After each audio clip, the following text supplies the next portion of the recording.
Hi everybody, I'm here to talk about kind of experiences in participating in the trials, and I'm still alive so it doesn't kill you. A couple of things. So first I want to talk about my why.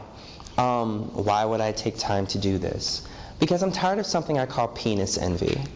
Penis envy meaning every time you go to a clinic and you see the brochure, it talks about STDs in the penis, talks about STDs in the mouth. And I'm happy to say that I'm a power bottom, damn it. Yes, give me a hand. And at the end of the day, when you go into the clinic and you're sitting there and you're a little uncomfortable and you're talking about something that may be going on back there, you're not sure, and you go to the clinician, she goes, I'm going to test you, put on your pants. Okay, and she's going to stick that thing up your urethra. Everybody's had that test before. And I'm like, you don't have to do that. She's like, well, you're gay. I was like, but I don't use him. I use her. And she's like, well, I don't know how to test for that. And I go, and you're a doctor? Oh, girl, no, I can't. No, ma'am. So when I heard about the Microbicide Trials Network, I was like, let me go join this study because knowledge is power, and I want to know what's going on with Good Girl when I'm engaging with Good Girl. So a couple of things. They screened for everything imaginable. It was the first time I had an HPV screening. It was the first time I had an anal screening for gonorrhea, chlamydia, syphilis, all of that. I've had routine HIV tests, and I've had that horrible urethra thing. Jesus.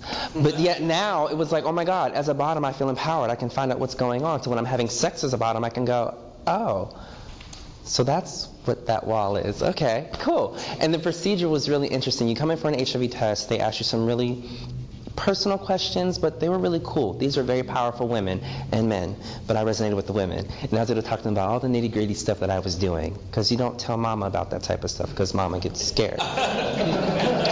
Anyway, so now I had these women that I could talk to about anal sex, and I love talking about anal sex, because as a bottom, I feel power.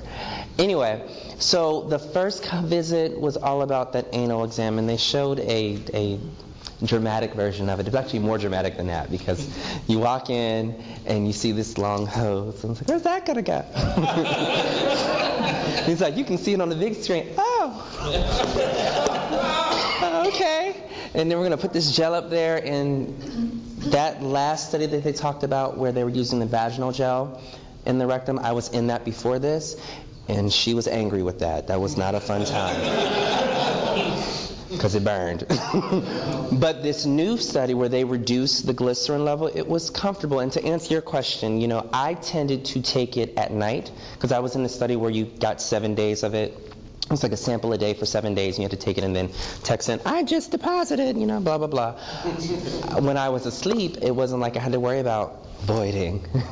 And I was, you know, the first time I had it, I was like, wait, I got to hold this? This is kind of scary. And they said, no, it'll naturally absorb. They just want to see how much is in your system over that 7-day period.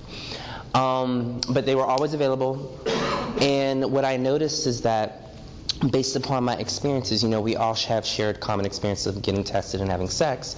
I was able to take these experiences and talk with my peers, you know, because I know other bottoms that were not getting tested or not being treated appropriately or not having information or resources. So I was like the power bottom of knowledge, so it worked.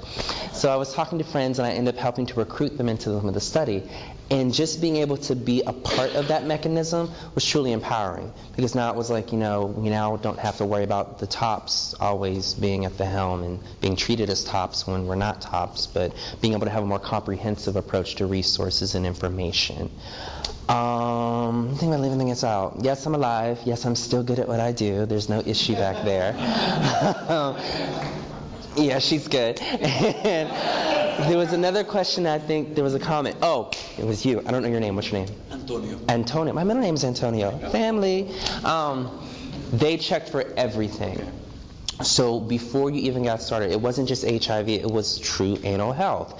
And even though it was a little intimidating to see my big giblets on the big screen when he was in there, I was able to see what was going on and what a healthy rectum looked like. I mean, I don't plan on going near a rectum. I'm not yucking anybody's young, but I know I'm okay back there.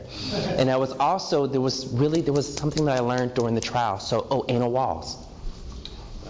Anal walls are like paper thin. They're like 1 cell thick in comparison to a vaginal wall, which is like 30 cells thick. So the trauma back there you can easily tear. But I also learned that after 6 inches up in the sigmoidal region, yes, I learned vocabulary, you don't feel anything. So all those guys that are like Mandingo, it don't matter because I'm not going to feel anything anyway. But literally, look at all the myths and the misconceptions about anal sex. You know, being able to have that information and give it to my friends who are also bottoms, go, look, if he's longer than 6 inches, you could have some trauma going up there and you won't know. And just because you don't use lube and you think that's moisture, that's not fluid, that's your gizzard. So at the end of the day, again, really recontextualizing the information, talking about anal sex not necessarily in a science term, but using it in my own language and language that's resonating with my peers. That's one of the most big benefits of being involved in this trial. Yeah, so that's all I have.